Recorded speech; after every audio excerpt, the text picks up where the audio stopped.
is the brilliant Rear Window, directed by Alfred Hitchcock. And it stars Jimmy Stewart as Jeffries. Jeffries is a photojournalist. Grace Kelly, absolutely the adoring Grace Kelly, as Lisa Fremont. And as the villain, Raymond Burr plays Thornwald.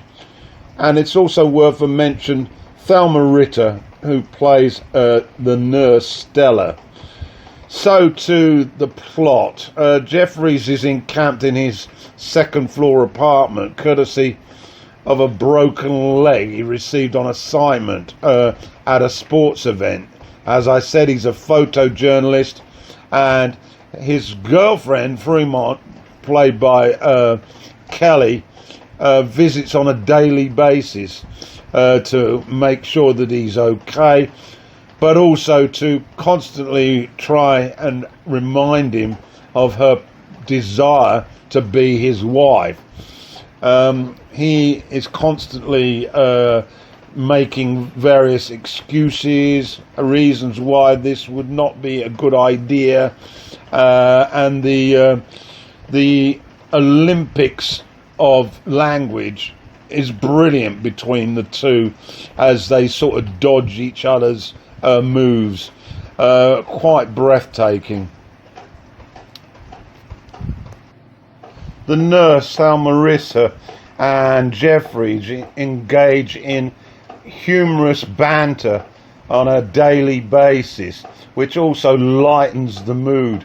But let's have a quick comment about the directing.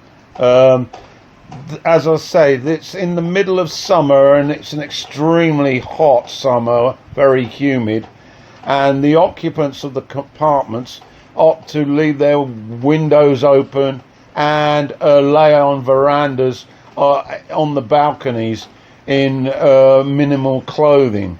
And this leads to Jeffries adopting a voyeuristic peeping Tom mode of behaviour. But the use of the camera, the panning of the camera from room to room, from floor to floor, is awe-inspiring. Hitchcock also uses a lot of depth of field, so we are zooming down to the ground floor from above, and it's well explored. Jeffries also uses a telephoto lens and binoculars to get in focus and get close-ups, and you as the viewer are doing exactly the same, which I found was a very, very clever ploy.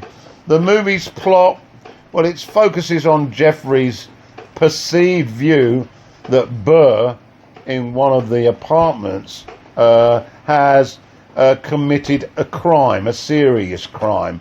He monitors his movements, his behaviour, and involves a friend who happens to be a cop, and tries to persuade the cop that an evil deed of murder has taken place against Burr's invalid wife.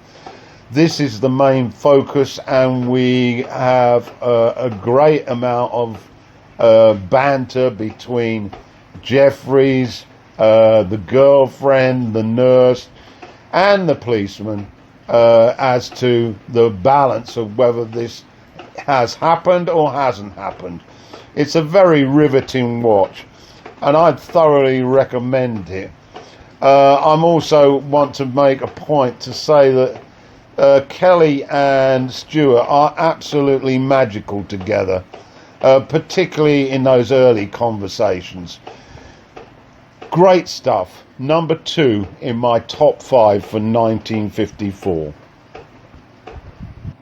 I can smell trouble right here in this apartment.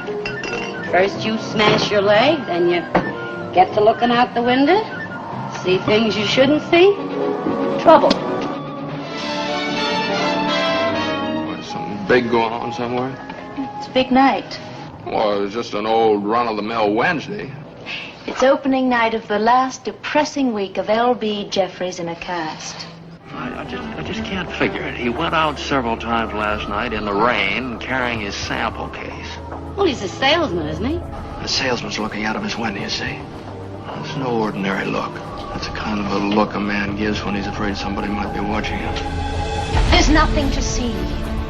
There is some. I've seen it through that window.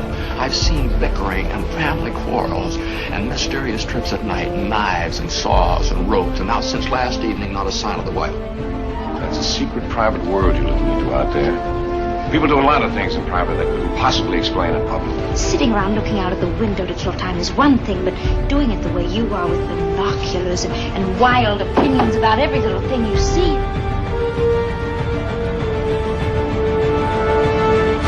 Let's start from the beginning again, Jeff. Tell me everything you saw.